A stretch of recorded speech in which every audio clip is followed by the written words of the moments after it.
യൂട്യൂബിൽ അങ്ങനെ 300 സബ്സ്ക്രൈബേഴ്സ് ആയ പൊലിവിൽ നമ്മൾ കൊടക്കാട് ബിരിയാണി കഴിക്കാൻ പോവാണ് കേട്ടോ. ഞാൻ കേട്ടുകൊണ്ട് പക്ഷേ ഇതുവരെ കഴിച്ചിട്ടില്ല. അപ്പോൾ കൊടക്കാട് പോയി കഴിക്കാൻ മാത്രം ടേസ്റ്റ് ഉണ്ടോ എന്ന് നമുക്ക് പോയിട്ട് പറയാം. ഓക്കെ, അപ്പോൾ ബിരിയാണി കഴിക്കാൻ നമ്മൾ പൊലിവിൽ സ്റ്റെപ്പൊക്കെ എടുത്ത് ചാടി ഓടുകയാണ് കഴിച്ചത്. അപ്പോൾ പോണ വഴിക്ക് നമ്മൾ കുന്തിപ്പുഴ കണ്ടു കേട്ടോ. ഇതിങ്ങനെ നിറഞ്ഞ് കവിഞ്ഞൊഴുകണതാണ് വേറൊരു രസമാണ് അല്ലേ. നമ്മുടെ മണ്ണാർക്കാട്ടുകാരെ സ്വകാര്യ അഹങ്കാരമാണല്ലേ നമ്മളെ കുന്തിപ്പുഴ.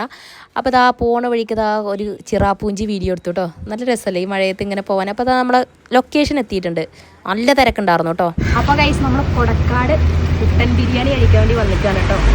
അത്രയും ദൂരത്തിൽ നിന്ന് കയറി കഴിച്ചിട്ട് ഫീഡ്ബാക്ക് പറയാം. കുറേ നേരം വെയിറ്റ് ചെയ്തിട്ട് അങ്ങനെ നമുക്ക് സീറ്റ് കിട്ടിയിട്ടോ. ഭയങ്കര തിരക്ക്. ഇവർക്ക് ഈ കടയിൽ നിന്ന് വലുതാക്കി കൂടിയെന്ന് ഞാൻ അങ്ങനെ ആലോചിച്ച് നോക്കി.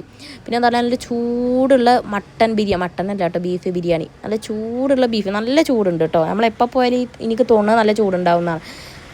അവർ ആ ദമ്മ് പൊട്ടിച്ച് അപ്പം അങ്ങനെ എടുത്തിട്ടാണ്. ആ ഒരു റൈസിൻ്റെ ഒക്കെ ഒരു സോഫ്റ്റ് വേറെ ലെവൽ. നമ്മൾ അത്രയും ദൂരം പോയി കഴിക്കാൻ മാത്രം ഉണ്ട് കേട്ടോ. ഞാനിതിന് മുന്നേ ഇത് കഴിച്ചിരിക്കണം നമ്മളെ കുറ്റിച്ചിറ, കോഴിക്കോട് കുറ്റിച്ചിറ ബിരിയാണിയുടെ ഒക്കെ ഒരു ടേസ്റ്റ്. നമ്മളെ റഹ്മത്തില്ലേ ഹോട്ടല്, അതത്തേക്ക് ഒരു ടേസ്റ്റ് കേട്ടോ. നമ്മൾ തൈരൊന്നും ഇല്ലാതെ തന്നെ കഴിക്കും, അത്രയും ടേസ്റ്റ്. നല്ല സോഫ്റ്റ് ബിരിയാണി. പിന്നെ അത് ഒരു 7 കുടിച്ച് വയറ് ഫില്ലായില്ലേ. അപ്പോൾ ഒരു 7 കുടിച്ച് വീട്ടിൽ നിന്ന് പാർസൽ മേടിച്ച് പോന്നു.